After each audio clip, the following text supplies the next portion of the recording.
ได้กล่าวไปแต่เพิ่นบ่ได้กล่าวหมดข้าพเจ้าจึงมากล่าวเพิ่มและข้าพเจ้าจึงมาแถมความจริงนะพอสิเข้าใจแล้วบ่บาดนี้พี่น้อง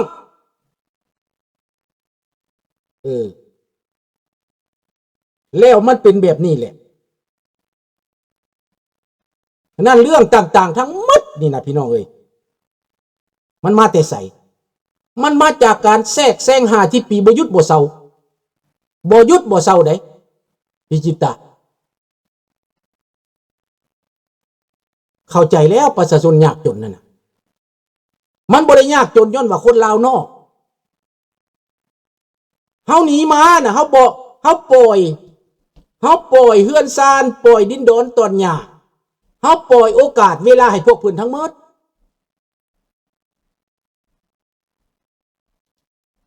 แม่แล้วสีกาก็มีสีกากับสมหูความคิดนำกันมันเอี่ยวกันได้เอี่ยวกันได้น้องหอมกกันได้นั่นเฮาปล่อยให้เบิดเฮาหนีมานี่มาแต่ส่งค่าคิงเสือค่าคิงเดี๋ยวนี้มันต้องนำมาเลี่ยอะไรเจ้านำมาเคาะมาขอดเจ้านำมาเป็นปิงดูดเลือดผู้ใดรู้จักว่าปิงดูดเลือดเด้อสร้างซื่อปิงเขาห้องว่าปิงมาดูดเลือดนำเราอพยพเราอพยพมันก็จ่อยอยู่แล้วแต่คันครูบาเว้าเรื่องว่าทานซอยเขานี่เด้อเมืองลาวหั่นไม่ออกก็ต้องจกแล้วผู้หาผู้ซิบแล้วบ่มีก็จกบางคนน่ะเงินสิกลับมาซื้อข้าวกินก็บ่มีไปจกไปแล้วมี100ท่านไปเบิด100กลับมาบ้านบ่มีแล้วเพราะว่าเงินเท่าบ่ได้หลายเด้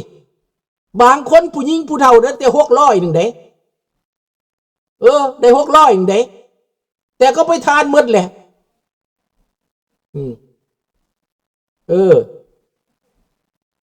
บาทนี่แล้วก็มาขอน้ำลูกบาทนี่บาทไม่บ่พอได้มันเป็นแบบนี้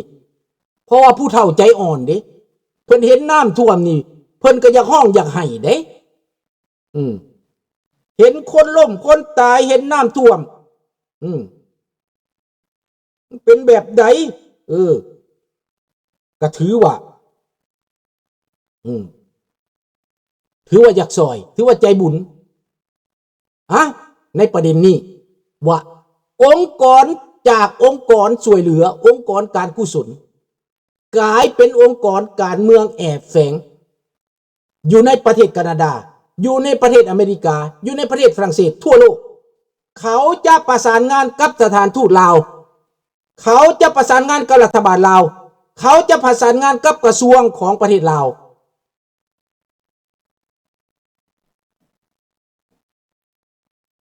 บ่มีทางท่านมานี่50 ปีแล้วพวกท่านเห็นมันเจริญขึ้นบ่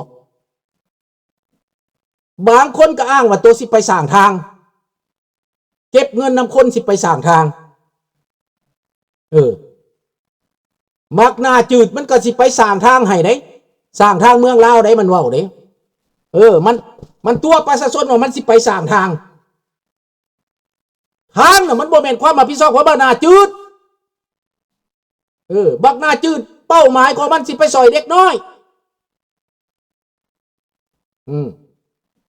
แต่มันตัวเงินสิไปสร้างทางไหนมันตัวทุกแบบแนวใดมันสิได้มันตัวเอาความอ่อนแอของเจ้ามันยั่วมันยั่วทุกอย่างทุกแนวอันนี้แหละ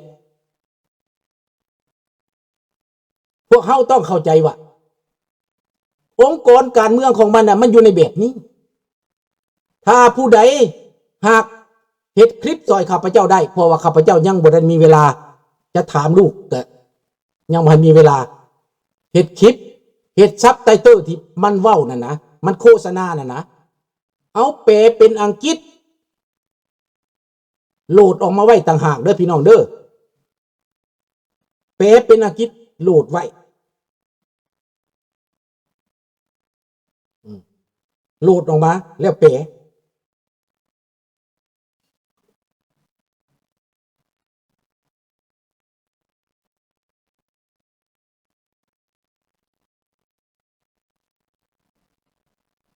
พื่อเฮาสิเป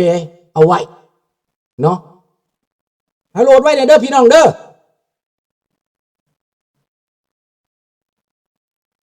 ให้หลานชายโหลดไว้เนี่ยให้เปเป็นอังกฤษความโฆษณาของมัน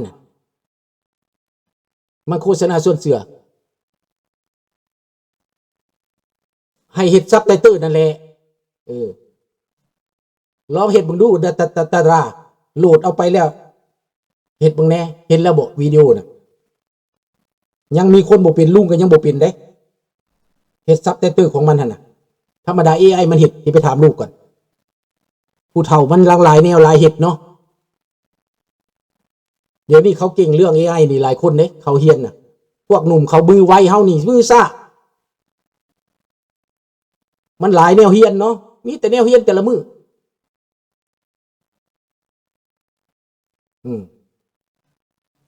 ยอมหับเด้อตาราเฮาเป็นผู้เฒ่านี่มันหลายแนวเฮียนเวียกก็หลายเวียกสังคมก็หลายเวียกบ้านก็หลายเวลาสิเอาเป็นของตัวเองก็เกือบบ่มีลังเถื่อเฮาต่อสู้เขาอีกบัดนี้ดังนั้นมันต้องหลายคนซอยกันผู้นั้นเฮ็ดนี่ผู้นี้เฮ็ดนั่นจังสิได้นะเอามาข่าวเรื่องยูเครนนี่ใกล้สิหยุดไครเมียแล้วทำลายS-300 400มันลาบคาบไปแล้วเตรียมสิหยุดยุคไครเมียแล้วทหารรัสเซียแตกพ่ายไปจำนวนหนึ่งแล้วแตกไปแล้ว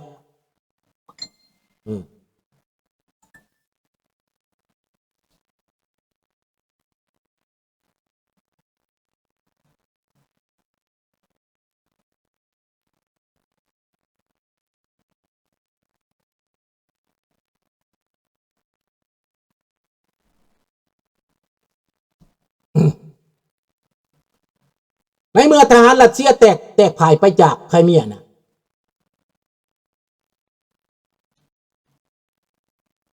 พี่น้องแล้วจากโปรกอฟมันก็แตกถอยไปจากเบรียงส์มันก็แตกถอยไป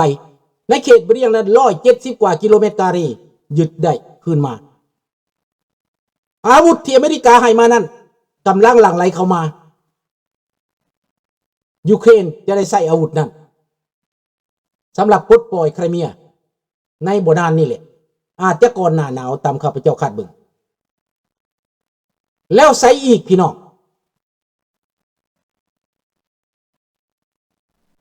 มื้อคืนนี้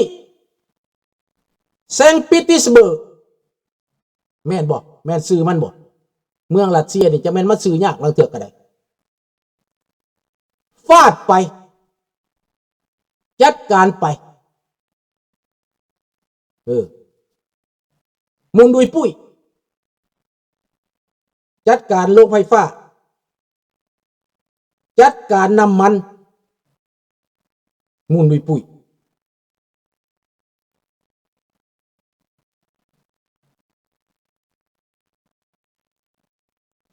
ของพวกในเขตไครเมียในเซนต์ปีเตอร์สเบิร์กต่อไปหลายๆเมืองแม่นแหละสุดยอดแหละเซนต์ปีเตอร์สเบิร์กเนาะเซนต์ปีเตอร์สเบิร์กเนี่ยเนาะมันข่าวเมื่อคืนนี่แล้วนะครับพระเจ้าก็ฟังข่าวนี่หลายรอบแปลว่าในตอนนี้เฮาก็มั่นใจนำพลตุธรรมว่าเราจะสู้ถึงที่สุดเฮาก็มั่นใจนำว่าเซเลนสกี้จะสู้ถึงที่สุดเฮามั่นใจนำยุโรปเขาสิมีความสามัคคีเป็นหนึ่งเดียวกันยังแต่บักออกบ้านผู้เดียวที่ว่าคัดขวางนะเขาก็สิเตะมันออกจากวงการก็ได้เพราะมันเป็นปรปักษ์กับยูเครนบักออกบ้านฮังการีเนาะนี่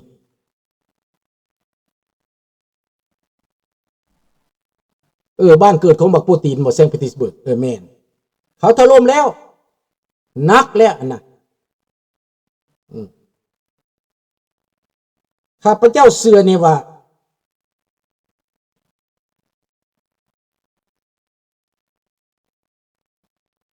ยูเครนจะต้องใช้ชนะหวังว่าความยุติธรรมจะได้กลับคืนมาหวังว่าความยุติธรรมจะเกิดในโลกนี้แต่ว่าพุงโจรพุงมารหลายเท่าใดหกเท่าใดโลกนี้ได้พี่น้องเอ้ยหกเท่าใดคือข้าพเจ้าว่าเมื่อกี้นี่แหละคันเป็นข้าพเจ้าท้อถอยนี่โอ้ยสนแม่มันยังว่าบ่แม่นบ้านนี่พ่อแม่กูเลยก็แล้วแต่ว่าเฮาเป็นคนที่มีสติเฮาเป็นคนที่รู้จักว่าอันผิดอันถูกเฮาเป็นคนที่มีหลักมีเกณฑ์เฮาบ่ได้เอื้อเอียงไปตามรับหูรับตาไปเฮาบ่ได้เปื่อยเนื่อยเฮาบ่ได้เอื้อยเทื่อยไปเนาะดังนั้นข้าพเจ้าเชื่อมั่นว่าความดีมันจะชนะความชั่วความเลวความถูกต้องมันจะชนะความผิด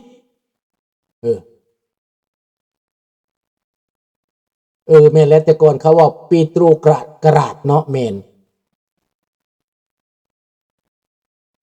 มันจะเอาชนะหมู่มารทั้งหลายความดีความถูกต้องนี่ดังนั้นพี่น้องต้องสามัคคีกันทั่วโลกเด้อพี่น้องเด้ออย่าหลงอย่าเชื่อง่าย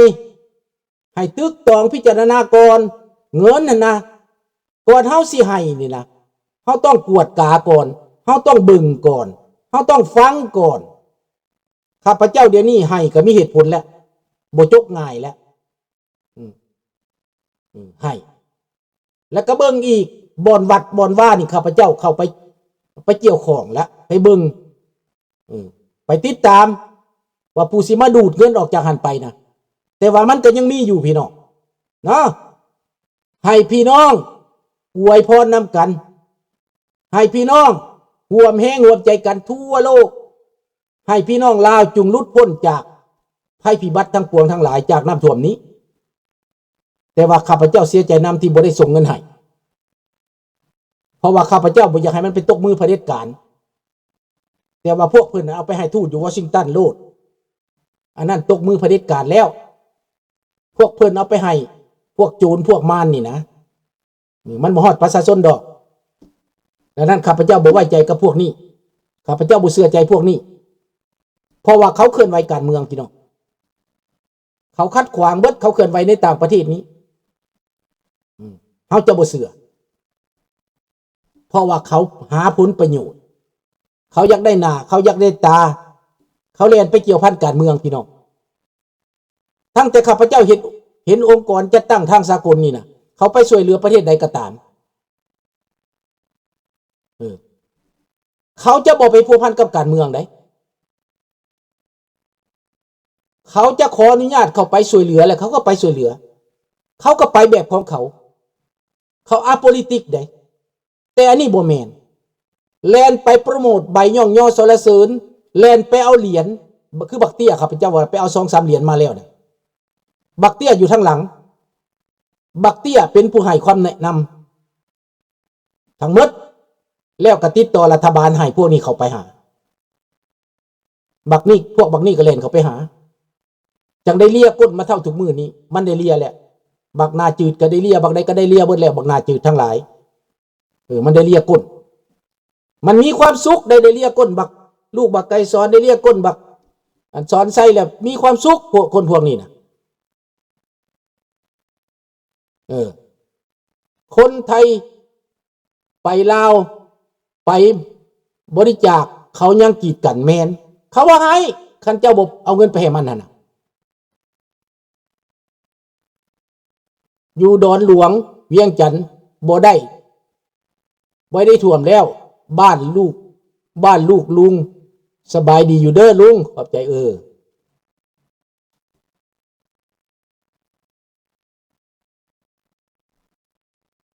แต่ว่าคือสิดีลงเลยแหละพี่น้องคือสิใครแหละหันแต่ว่าพวกที่เสียหายก็เสียหายหั่นแหละก็เสียใจด้วยเพราะเฮาคนบ่มีแผ่นดินเขาบ่ได้มีเจตนาดีกับเฮาดอกเสื้อนี่พี่น้องเสื้อข้าพเจ้าไปฟังพวกนักปฏิวัติของมันนะมันยังปรปักษ์ของเฮาเด็ดขาดเลยกับพวกเฮานี่นะ